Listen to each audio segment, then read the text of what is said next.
Ladies and gentlemen, we are back here. First matchup of the night, Omega Gaming Unleashed, going to be out there on the blue side, and Divine Ascension Ruby going to be out there on the red side. Again, I'm the Idea PC, joined by Mac Dewey here for game number 1 of our best of 5 series in the Excellency Mid-League quarterfinals. And Mac, Caitlyn Band going to be coming out here swift and ready, going up against Panda there. They obviously don't want to see him on the Sheriff of Pilt over here. And, it's been a while since we've actually seen some priority given kind of towards this champion. Just because she has not been what maybe would feel as strong compared to some of the scaling options that they've got in things like Kai'Sa. Yeah, and we see Omega Gaming actually follow that up with a Zilean Band and Idea. I gotta say, it may not be Game 5 against Bjergsen, but this band still makes sense going into JDK. He actually has a 100% win rate on the Zilean pick, and hopefully Divine Ascension will go ahead and start banning champions as well as they get loaded up and ready with the LoL draft. But, Princeton versus JDK, I'm sorry, it may be a boring mid lane matchup because these guys really do like their mages, and especially considering how strong they are right now in the meta, it's going to be no shock if we see matchups involving Orianna, Azir. Maybe a Corki would be a fun mix-up that I would like to see, but somewhere in the realm of also including Everfrost mages to that mix of champions idea. Yeah, no, absolutely there. But the first 3 bans are a no-go here for Divine Ascension Ruby.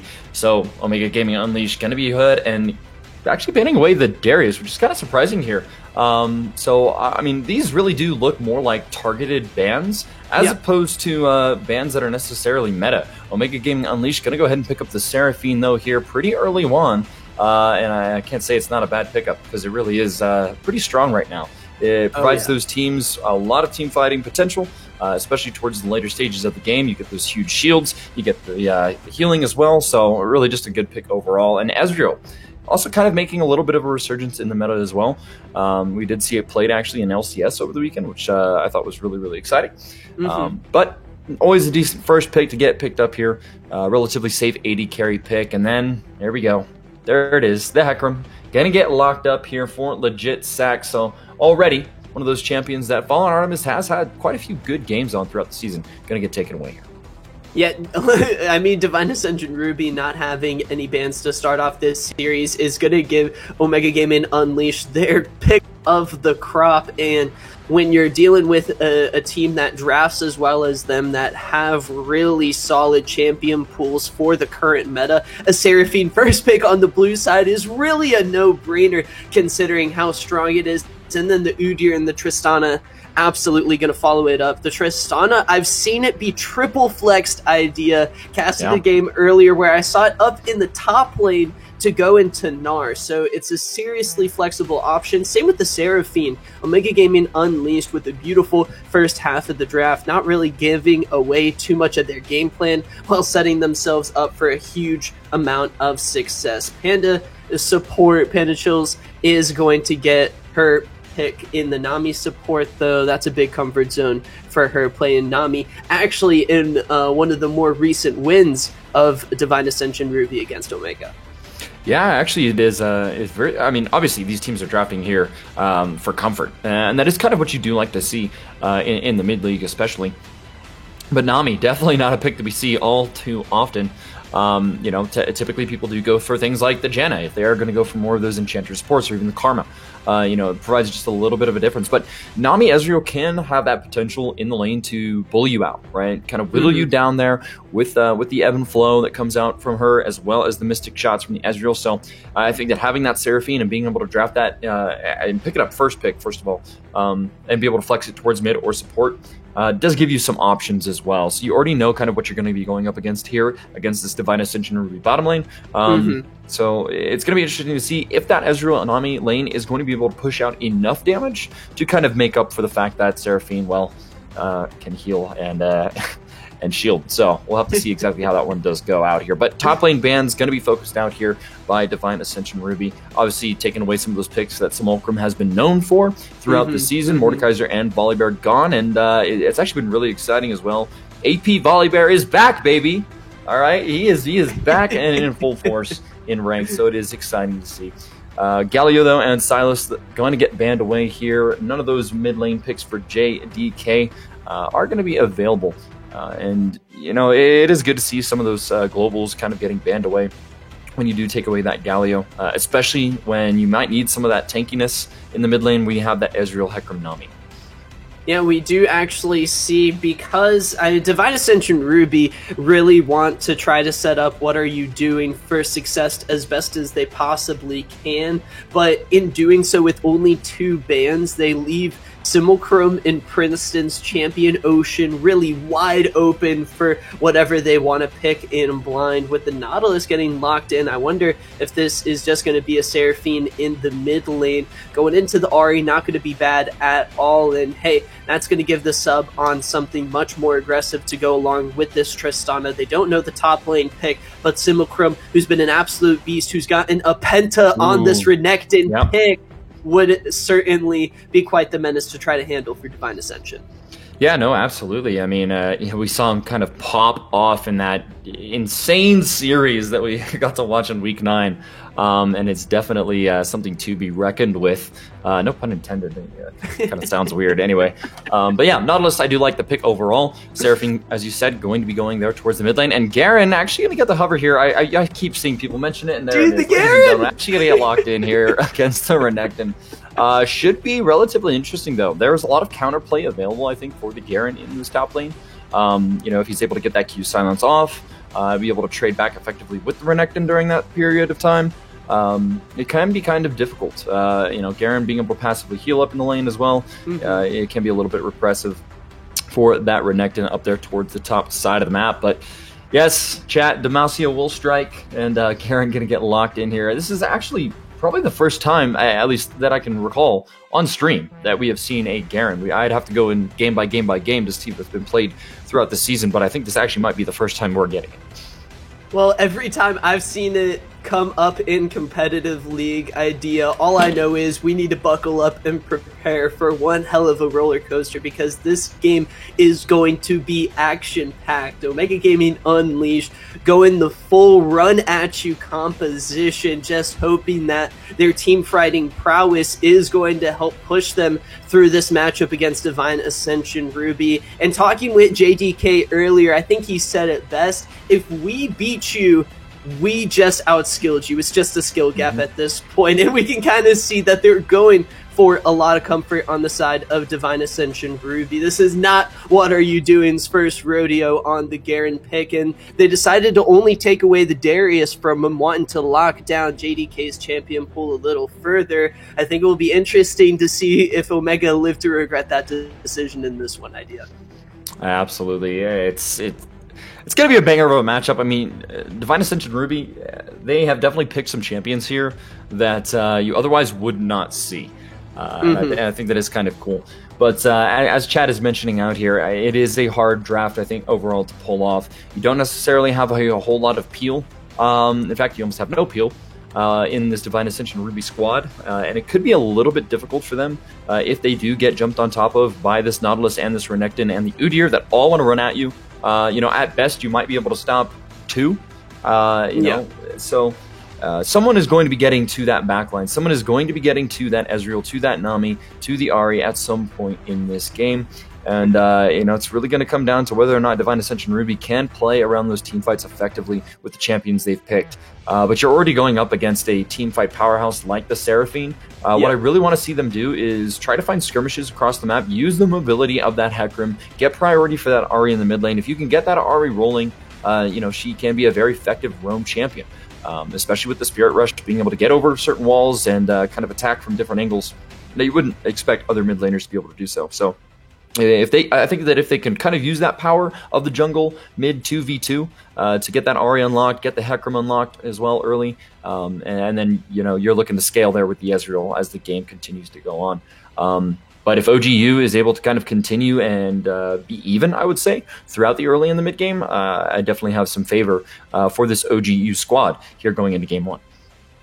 I really wonder if it would actually be better for Tristana to go into the mid lane and just throw Seraphine bot, just because I really don't think Tristana would have too hard of a time trying to deal with the Ahri in the mid lane. Seraphine is a much safer option. But I mean, even in the bot lane, you're just going up against Ezreal, Nami. Nautilus and Tristana in that situation really have to be careful about getting poked out, whereas Seraphine would have a lot of sustain to kind of match the Nami in lane. But that's just kind of a Mac Big Brain thought. What I'm really looking forward to see is how Fallen Artemis is going to make sure Idea, that Divine Ascension, Ruby are going to miss having those 3 bans in this game. This Udyr pick has been his comfort zone throughout mostly the entire first half of the regular season before people decided it was worthy enough to finally fit into one of those ban slots in their everyday draft plan going into Omega Gaming Unleashed. It perfectly encapsulates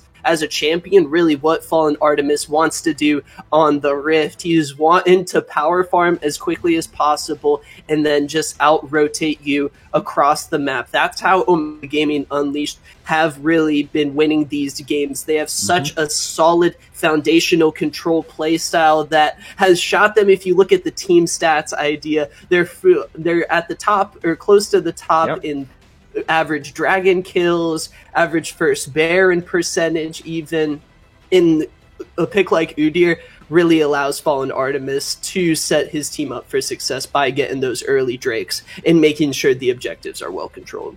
Yep, objective control is going to be something that we're expecting these teams to at least have a pretty decent grasp of, right? These guys have been playing with each other on these squads for quite a while. I mean, these are not new teams, right? This is not an AoE God squad that we've seen a roster get put together, in the last couple months and then blow excellency out of the water, may I say. But all things considered here, these teams have experience. They've played with these guys before in multiple different leagues. So we're expecting to see that kind of proficiency when it comes to making these plays as a team and that communication to shine through. With that being said, though, ladies and gentlemen, we are going to be getting ready to kick off game number 1 here shortly as we go over to a quick break. But before we do that, I've already gone ahead in the chat there and I put that bingo tag out there. Go and make your bingo card. I know that I'm going to have mine up. We're going to be posting our results on Twitter, so if you haven't already, follow myself and Mac Dewey, and so you can watch me win another bingo week, by the way. But anyway, with that said, go ahead and make those bingo cards, guys. Click on that link down there and share your results with us on Twitter. I want to see them, okay? I do. With that being said, though, we're going to flip it on over to a quick intermission here as we get ready to rock it out onto Summoner's Rift here for game number 1 of Omega Gaming Unleashed up against Divine Ascension Ruby. Do not go anywhere. Do not change that browser, and we'll see you soon.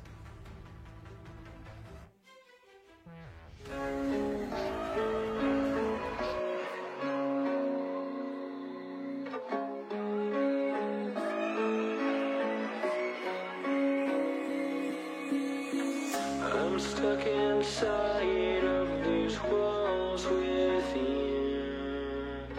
I don't recognize who I've turned into. I'm losing hope and getting myself back. Everything around me is starting to turn black. Don't tell me you're hurting, can't tell me how wrong I am. Tell me how it's all my fault. Yeah, I've met my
And welcome, ladies and gentlemen. Here we are, Excellency Mid-League, game number 1. Omega Gaming Unleashed up against Divine Ascension Ruby. And both these squads here, well, that's going to be Omega.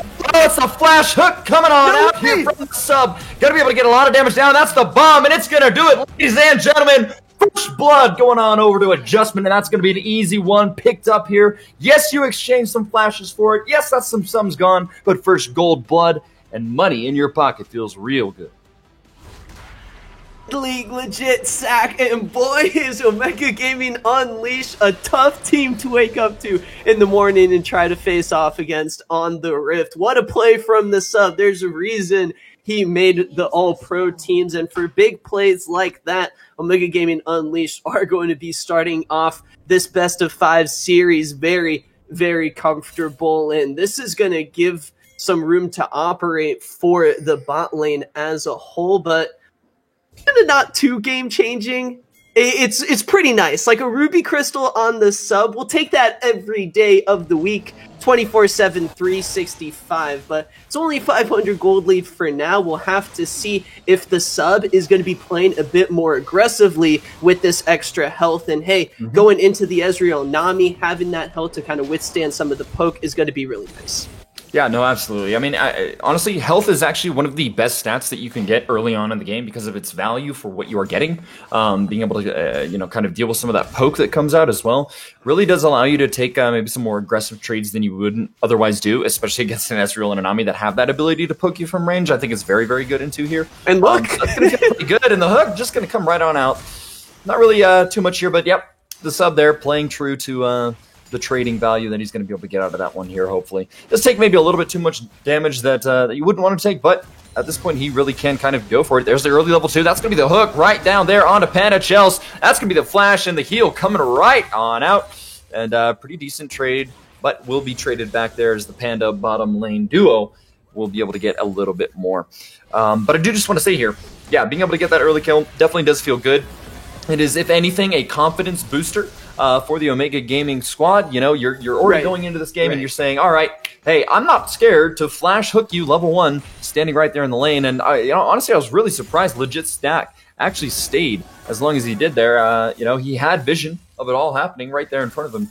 But Omega Gaming, I'll tell you what, definitely not going to be holding back in this one. Yeah, I think the sub really did a solid job demonstrating how to play confidently in the bot lane level 1 because they push for the level 2 advantage and then they just jump in with the rocket jump with the explosive charge. Let's see if Princeton, he's not going to be shoving or freezing the wave at all. He does take care of the caster minions, but getting this Tristana ahead early on is going to help Omega Gaming Unleashed kind of open up the map, and especially when this is a team that already does like to play around dragons, you best believe Artemis is going to be making his way down there already, as it's not the 5-minute mark just yet, so he's just doing his rounds, picking up the scuttle crab. Yep. He should be able to now path to the top side of his jungle and head back down. Yeah, and I do just want to mention as well, with that priority that Adjustment and the sub were able to get in towards the bottom lane, they did go for an early invade to be able to pop that Scryer's Bloom and get an idea of which camps were actually gone and taken. They know that this Hecarim has already gone through and has done a full clear, and that he should be coming right back down here towards the bottom side to continue that clear. So I'm hoping that these players are really kind of recognizing that map movement actually going on here, as that way, even though they have not seen the Hecarim directly, they should have a pretty good idea of where he's going to be at now.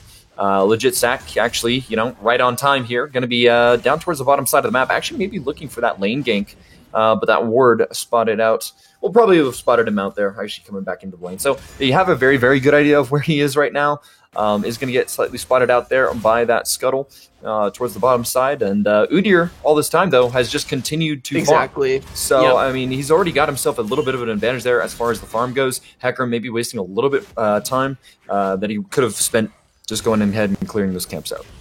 Fallen Artemis is so efficient, especially on this Udyr pick. He's able to get an early back, get the Boots of Lucidity online, and now he's making a move on the map.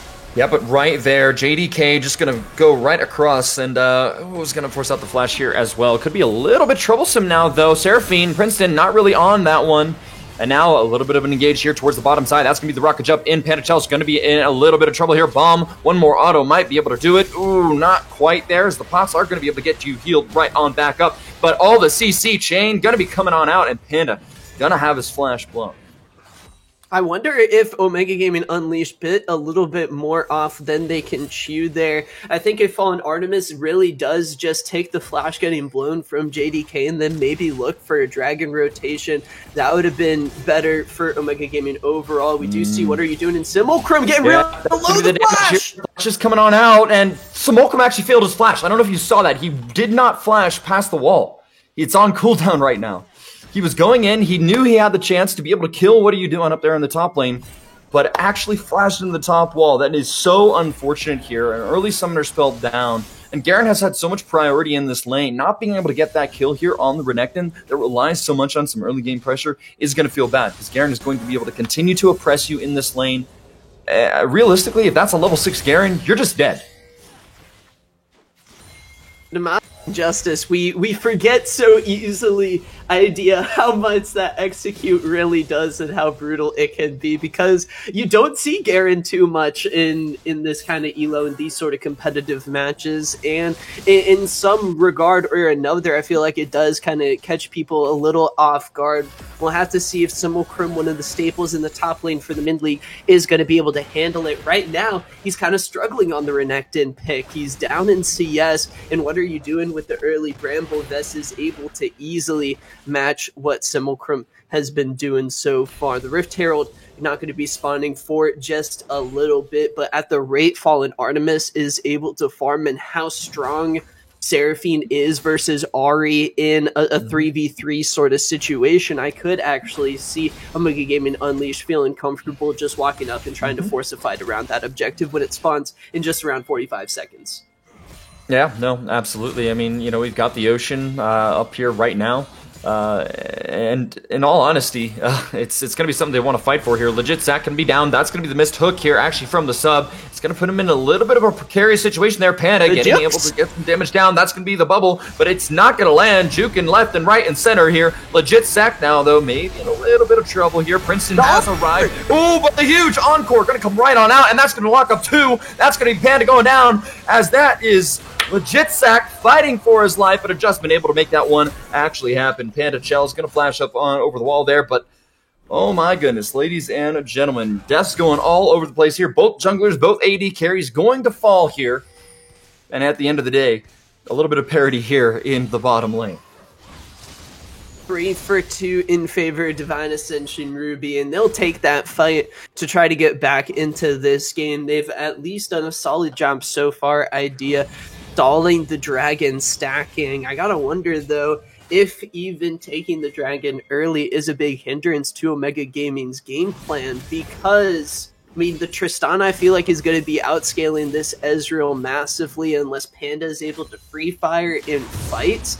In Princeton, with the sustain that Seraphine provides overall, I feel like he's going to be doing a better job than JDK in these fights, or at least has a more easy job to execute. He's just got to hit those big encores for the fights like we just saw around the river. Meanwhile, JDK, a much tougher task, needs to hit the charm, needs to try to find a pick. And try to dance around the fights as best he can. And, you know, I do want to talk a little bit about the top lane here. I mean, What Are You Doing? Being able to pick up that early Bramble Bust, as you kind of mentioned out earlier, does him a lot of good. I think in this 1v1, Renekton does have a tendency to heal up quite a bit. True Shot Bras there, not really going to quite find the mark there, just a couple of health bars. But early Ocean Dragon going to go on over to the side of Omega Gaming Unleashed. Always feels good. But the Bramble Vest, I'm a little bit worried about, right? If Simulcrum does opt in for a fight up here towards the top side, he has to play this lane very passively. Too. Yeah, and it could be a little bit dangerous with the roam coming up here, actually. They could be setting up for a dive here. He does have the wave coming in, and Renekton has no way of actually being able to get out of here now. So pops it early ultimate pop there. That's going to be Dominus, and he's going to take it here. Going to get stunned up. Garen, though, there with the silence, is going to be able to deny some of that, but Heroics will come right on in here. Legit Zac there, able to pick himself up a nice assist as well.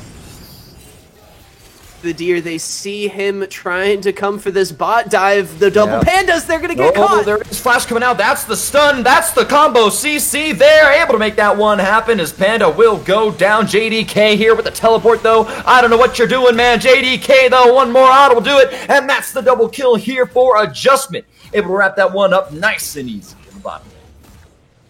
Tough to play the Ahri idea. That's why we don't see it in every game. That's why the Seraphines banned away and other mids like to just take their chances going up against it. JDK with a solid effort to try to make that 3v3 work, but Panda getting taken out early, the 2v3 a little too tough to try to take, and the result of that, we're going to see a huge wave just shoved into the mid lane tower. Legit Sack not rotating to try to pick some of that CS up.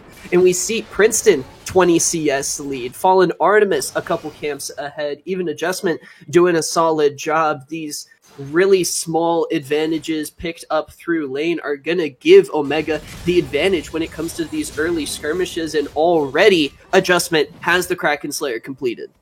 Yep, absolutely. What are you doing now? Continuing to put a little bit of pressure here on Smolkum, on the Renekton here. Unfortunately, the items just really do not even come close. And Garen is going to have a lot of control over this wave up towards the top side of the map. And this is when you start pinging your jungler. This is when you start saying, okay, hey, look, I know the lane matchup did not go exactly how I want it, but you know what? We got Rift Herald up here on the top side of the map. Maybe that's an objective that we can look to fight for. And additionally, you know, being able to kind of get that Garen and bring some parity back up towards the top lane, I think is something that you definitely would be wanting to look at here. Garen, he's one of those champions that can kind of tend to run away with games. He just kind of ends up being this unkillable monster at some point if he does get ahead and if he is able to snowball. So it's going to be interesting to see how What Are You Doing is going to be able to play around this lead that he has pretty much made for himself. Right, all by himself, he's able to just dominate over one of these mainstays in the top lane in Simulcrum. And because of the Garen pressure, I know I was talking about the Rift Herald potential for this Udyr combination, but because What Are You Doing is just solo diffing the top lane here, it's going to be legit Sack who has the opportunity to try to move in. Fallen Artemis going to be sticking on the top side because Adjustment is looking for this tower. They don't need the Rift Herald to try to pick this up. He's looking maybe for a dive. Yep, absolutely here.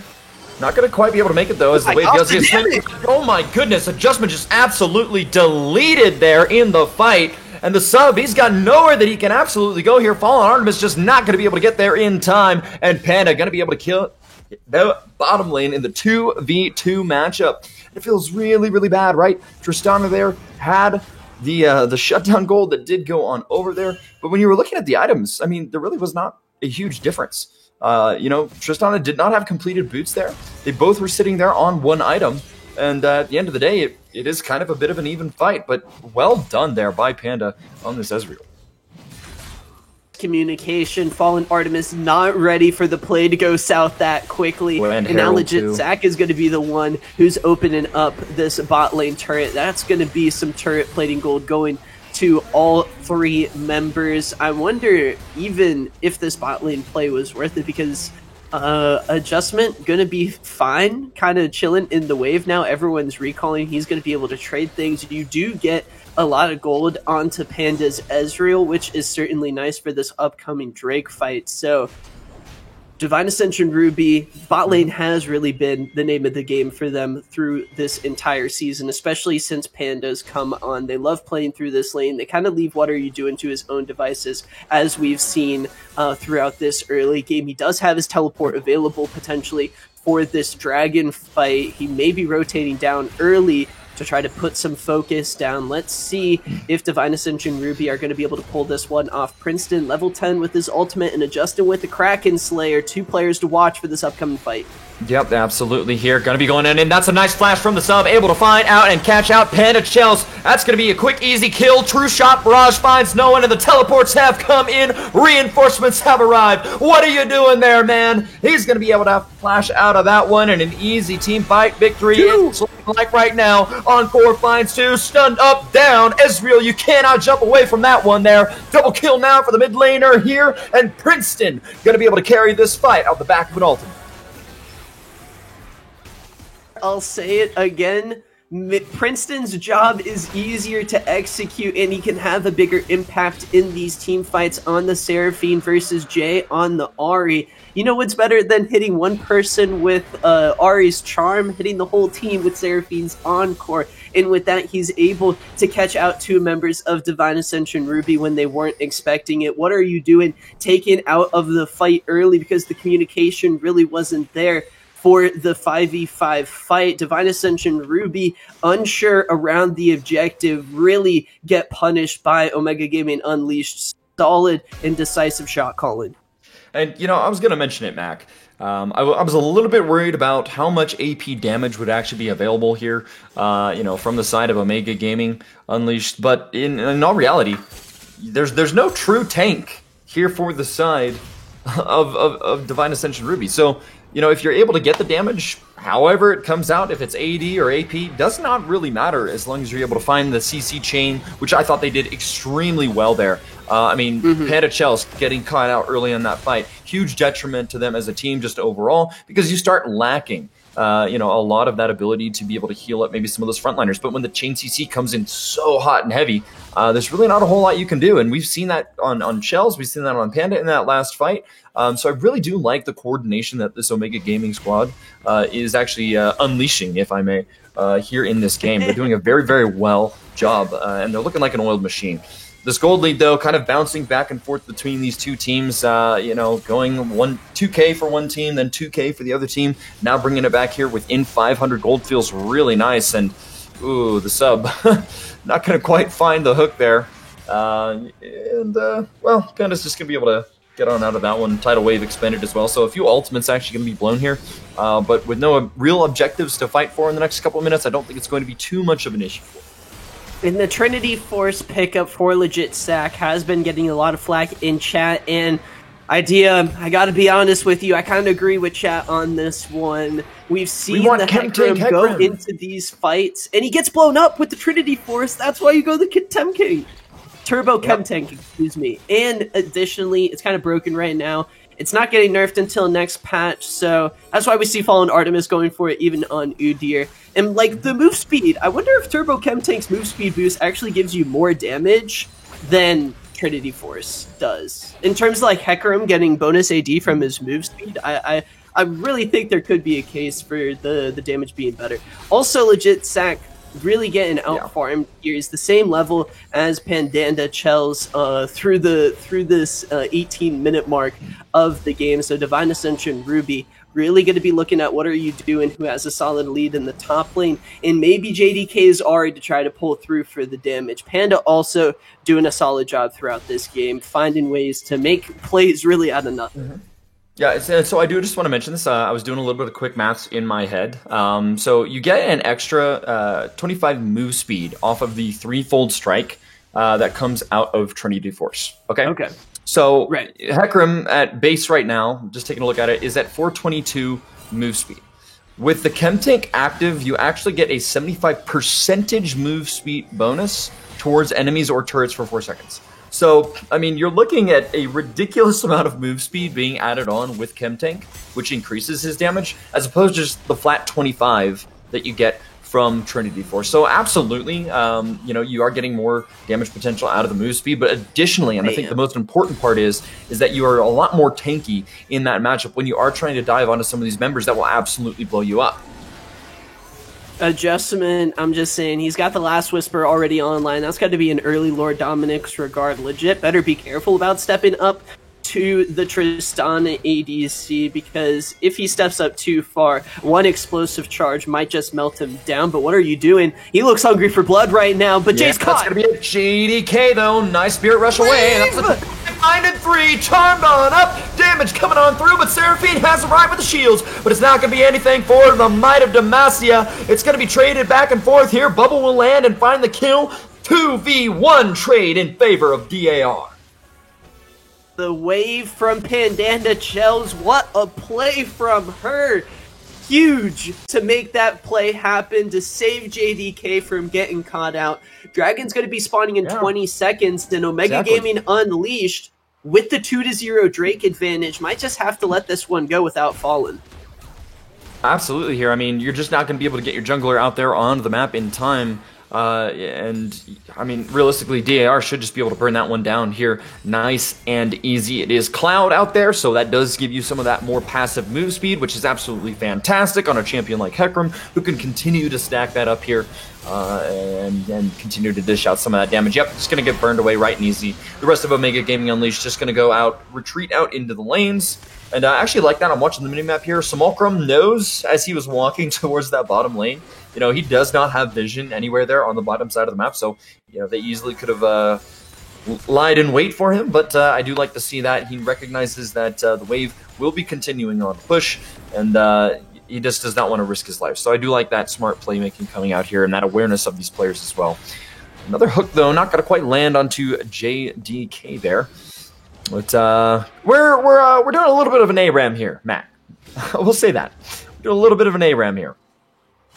I do also want to point out, I know Udyr is a really strong champion, but I wonder if he's strong enough to really justify going to Staff of Flowing Waters on the Seraphine. I mean, outside of Udyr, you have two 80 champions that you're giving AP to.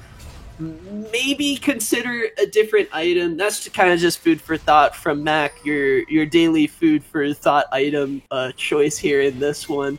Regardless, right now Omega Gaming Unleashed really playing their game, and Divine Ascension Ruby, I mean, if they find a couple more tidal waves like that, they might be able to find the burst damage with the JDK Panda Wombo combo, True Shot Barrage, REQ if they're close enough, maybe. It's going to be a tough combo for Divine Ascension Ruby to really find, but they're doing a solid job holding up against Omega Gaming Unleashed. The dragon they picked up earlier is going to buy them some time to hopefully not get too early sold. The earliest possible soul is going to be at the 30-minute mark, and that's going to be where Divine Ascension Ruby can maybe swing the game in their favor, because if it goes really, I think, 35-40 minutes, I don't know if they're going to be able to handle the absolute late-game monster that Adjustment will become on this Tristana pick. Yeah, absolutely. A lot of sieging power with the pick naturally. But overall here, both these teams just really kind of willing to farm it out. Not really a whole lot of aggression going to be shown here in the mid game. Really, all of our fights have been around objectives. You know, we haven't really seen a whole lot outside of that, and I don't expect that to really change here. I think that Omega Gaming Unleashed is perfectly fine playing a slower game when they do have the Seraphine and the Tristana Insurance, kind of like you were saying. They do have these late game monsters, and the onus is really on Divine Ascension Ruby to kind of try to make plays like this, right? That's going to be two ultimates just burned out here, and it's going to be interesting to see if this does have any kind of impact as we kind of continue to go on here. 2 minutes for that Cloud Dragon to spawn should be enough time maybe for those ultimates to be back up. I don't think that we'll have to worry about maybe that too much, but I don't know. At the end of the day, like I said, the onus really is on DAR to make plays around the map, right? And if they don't get this ball rolling soon, I do worry a little bit what these team fights are going to look like later as we go into this game. You got two items now on Adjustments, Tristana, and not a whole lot of armor. He's worried about shredding. Even What Are You Doing has to be careful. I know I've been hyping up this Tristana potentially a bit too much, but he's 5-2-3 right now, and with the Ardent Sensor getting picked up by Princeton as well, he's going to really be the main carry for Omega Gaming. And Adjustment, if there's one thing he's excelled at throughout this entire season, I really do think it's been his positioning in late game team fights, and he's been someone who Omega Gaming have comfortably relied on for popping off in these really intense moments around the objectives when he needs to shine his carry skills.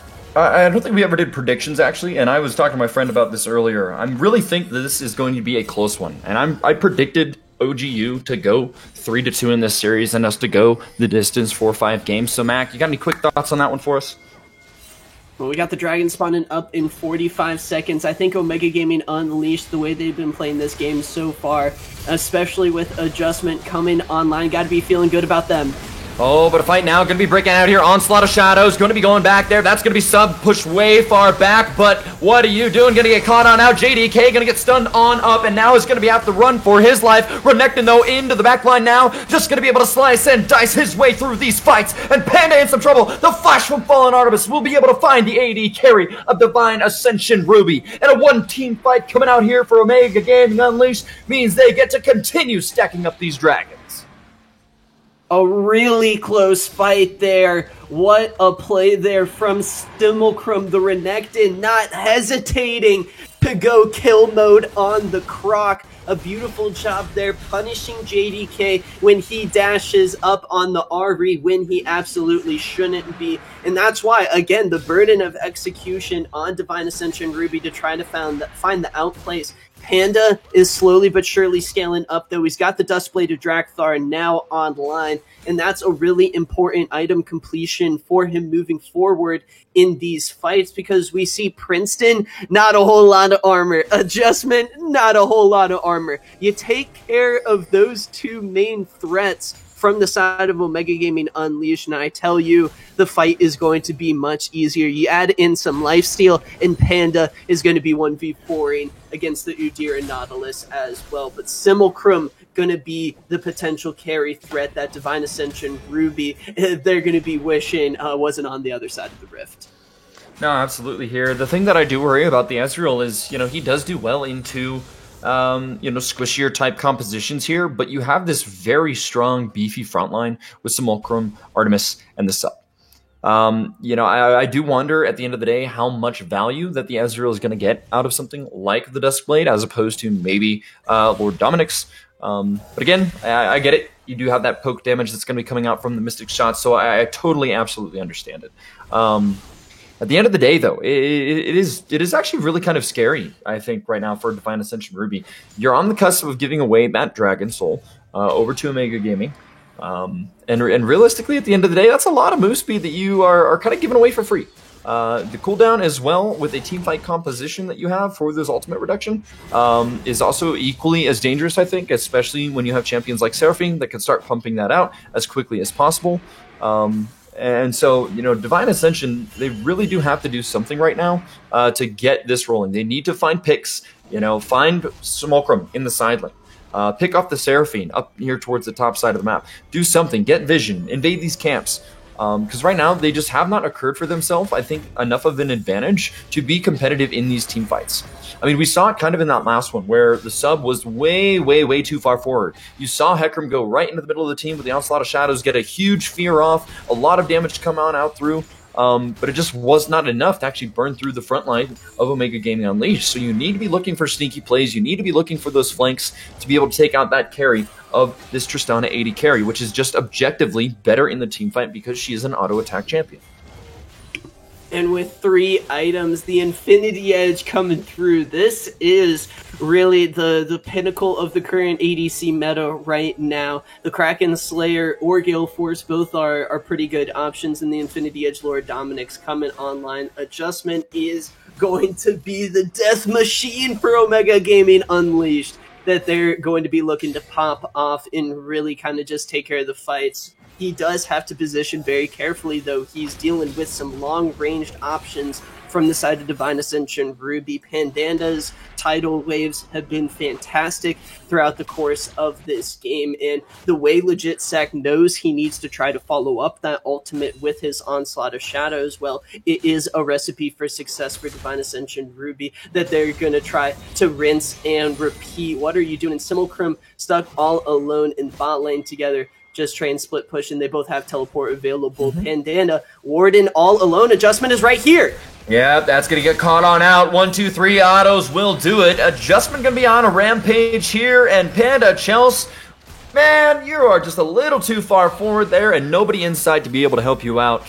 That is, unfortunately, she's just caught out in the wrong spot there, and so it does feel bad, but you cannot be making those kinds of plays if you don't have your team around you. If you're trying to go and fight for that vision, go in as a group. Oh, Panda, he's got to be careful too. Yeah, he's going to get knocked down so hard here. Flash and the jump going to be burned away here as Omega Gaming trying to find some picks here in the fight, but nothing quite yet. Panda Chel's going to be up here in the next couple seconds here, so What maybe are we you see a little bit of a doing? readjustment The here, team but what are isn't you here doing there? for Going to you. get caught out, and once again, what did I say, ladies and gentlemen? Do not clear vision alone, and he's going to get caught out and knocked on down. Princeton picking up his 6th kill of the game. Both ways before crossing the river in the buddy system of the jungle. What are you doing? Only JDK was nearby. The rest of everyone had backed off, and look how quickly Adjustment is melting this Baron. That's a huge turn for Omega Gaming Unleashed. This is exactly what they were looking for to break open the stalemate. The game has been close in gold for the most part this entire time, but the reality is you just have this composition that, one, is better than the team fights, and two, a couple of back-to-back errors here coming out from a Divine Ascension Ruby. Cloud Soul now on the table here for Omega Gaming. Gonna be interesting to see if they actually have this one here. That's gonna be the charm. Tidal Wave, though, gonna be able to find a huge knockup, but he's just too far forward there. Legit Sack gonna get knocked down so dang gone quickly. And what are you doing? Just now spawning back into this charm. matchup here. They're trying to find the damage. They could be dead. That's a shutdown here for Panda. But Soul goes on over. The rest of the team says, Princeton, we see you, my friend. But we're going to let you go on down here. The sub actually might just get caught out by himself there. Actually, a really nice ultimate to come on through there. The depth charge going to be able to find him some time. And overall, I mean, I want to say well done there by Omega Gaming Unleashed. The fact they're able to knock that one down nice and easy. Yes, Princeton got caught, but at the end of the day, you might have to, you might as well take the shutdown gold going on over if you are able to pick up that soul and deny further move speed and cooldown reduction for things like the Heckler. Now, idea, Omega's got the need for speed with that Cloud Soul. Udyr getting it. Simulcrum gonna be able to rapid fire Dominus all over the place. That is much needed for the engage potential of Omega, because this whole composition is designed at running down Divine Ascension Ruby, in with just the flat percentage increase to the move speed as well as the Cloud Soul activation. Omega Gaming, their easy job becomes even easier at this point as Jay overextended. There it is, though. That's going to be the spell shield error, but yeah, honestly, not really a whole lot to say there. JDK just going to go down so dang gone quickly when you're looking at the damage potential from this Tristana that has reached the late game that he has. Turret's going to be falling down left, right, and center there as Omega Gaming Unleashed looking to try and knock down and utilize this buff to their advantage. Panda, though, going to get caught out. Fallen Artemis there with a bear slap to the face and a shutdown there for Princeton, getting himself a little bit of revenge for that last kill in the team fight. Omega Gaming Unleashed knocking down the rest of these outer towers here as Simulcrum continues to push down there towards the bottom lane. And with multiple members of Divine Ascension Ruby dead, they could be looking at this inhibitor easy peasy. Of Omega Gaming's play style, the Seraphine Udyr without the 3 bans, Divine Ascension Ruby just at the mercy of this relentless team. The way they control the map, the way they're able to control the Dragon objective. Look at Adjustment now. They've got the late game scaling to go along with the soul stacking. This is what Omega Gaming Unleashed like to play for. This is what has been giving them the wins during the regular season in order to get this playoff berth in quarterfinals. They're ready. They are not missing a beat, and they've come to play. Absolutely, but this is what I love to see from teams. You know, you go, you have your Baron push, you knock down a couple of those inhibitors, you crack the base open, then you go through and you absolutely pillage the jungle to increase that gold lead here and clear out some of that vision. Which makes it really, really, really difficult for Divine Ascension Ruby to kind of continue to play this game with any ounce of proactivity. Overall, though, Tristana now going to be completing that rapid fire cannon, so she can kind of contest a little bit with some of the mystic shots that come out here from Panda, be able to whittle down some of the front line, which really is just what are you doing at this point. You know, we do have that Sterix Gauge that has come out here from Legit Sack, but it really is not offering you much in the way of resistances. He is building up the Chain Vest, it looks like there, because he's realized now here at this point in the game, wow, okay, I blow up. I need a little bit of defensive itemization here. My one job is to be able to get that fear off, and hopefully my team can follow up with the lockdown. Unfortunately, their champions are just really, really, really hard to play into this kind of front line. Omega Gaming, though, going to be looking up here. That's going to be the hook there. Going to find its way down on What Are You Doing? And What Are You Doing? Trying to knock down this Tristana, but he realizes, oh no, my health bar way too low. JDK, though, with the Spirit Rush, though, going to be going on in. And What Are You Doing? We'll be able to find something. The Encore finds nothing. Overall, a 1-4-0 trade here. Divine Ascension Ruby going to try and put a stop to the push here, but Tristana just a little bit too strong. The hook will find its mark, and that's going to be top laner for top laner here in this extended trade. All inhibitors now falling on down. And Omega Gaming Unleashed maybe looking for something. Legit C going on in there, trying to find the damage down, but Adjustment hopping over out of the wall. Panda just getting way too low. It's only a couple of autos, ladies and gentlemen, forcing out the flash from every member here of this DAR roster. Dex's Towers now in a little bit of danger. They're trying to end Mac. Legit, he's going to go in, but it will be in vain. Panda Chels, they're going to go down. Adjustment hopping on in, and JDK going to fall as the autos land, and OGU takes game number 1. A double kill to end off the game from Adjustment. 11-2 and 8 on the Tristana pick. And Omega Gaming Unleashed, they look at all that draft prep. They look at the VOD review notes. And they're all shaking hands saying, good game, guys. We nailed it. This is exactly what we wanted to do for playoffs. This is how we wanted to execute this team composition, our team play. The rotations were there. No one was really getting out of position. No one was getting caught by any charms or any tidal waves after the first one landed. Really solid job. An Adjustment, maybe giving us a case, maybe a run for the money, to maybe salty about not making on one of those all-pro teams, because this performance here was seriously something. 18k gold, the most on the squad, and he showed exactly how well he can perform with given a little investment. Absolutely. I mean, I want to say he did a very, very, very good job here in this game. He knew exactly what his job was. I think that he played the champion very, very well. He played around his team. He waited for mistakes to either happen, or if they had the opportunity, they were really, really proactive, I want to say, in some of those engages that they were able to find, and really punished DAR basically to the fullest extent that they could. So that is the kind of stuff that you do like to see when it comes to these squads. And overall, pat on the back, round of applause going over to OGU here for game number 1. And I don't know if we're going to be seeing Princeton get his hands on that Seraphine pick once again. Princeton, throughout this season, this Seraphine lock-in kind of exemplifies exactly what he's been doing for the squad. Not getting killed a whole lot in the lane. He is a stalwart.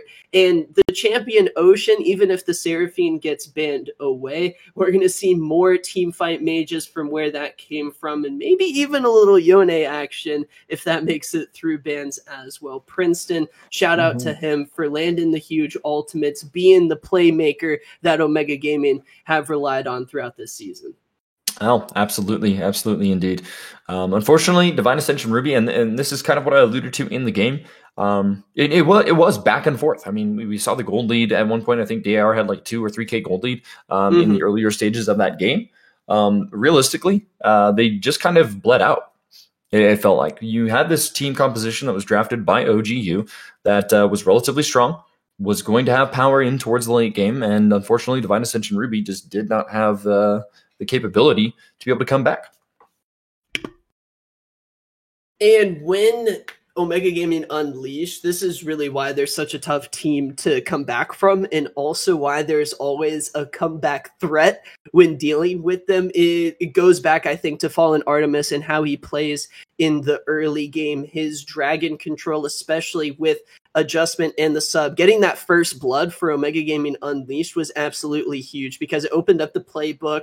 They get to run everything they like to do. Oh, the level 2 hook. Oh, yeah, we'll queue that up, get that going. Oh, the bot tower dive. Oh, we can maybe make a little something work. And Divine Ascension Ruby, unfortunately, just not on the same page, I think, as a team in really trying to counteract that. A lot of the dragon fights early on, especially going over to Omega and really putting Panda on the Ezreal. He's not going to be able to carry fights until that mid game, and at that point, I think it was too far gone for Divine Ascension Ruby to be able to win the fights they needed to. Absolutely indeed. But while we get things geared up here for game number 2 of this best of 5 series between Omega Gaming Unleashed and Divine Ascension Ruby, we are going to throw it and kick it on over to a short intermission as we get things ready on our side. But ladies and gentlemen, please do not go anywhere. We will be back for game number 2 here shortly. Again, I'm the Idea PC, joined by Mac Dewey here on the desk. We'll see you in a bit.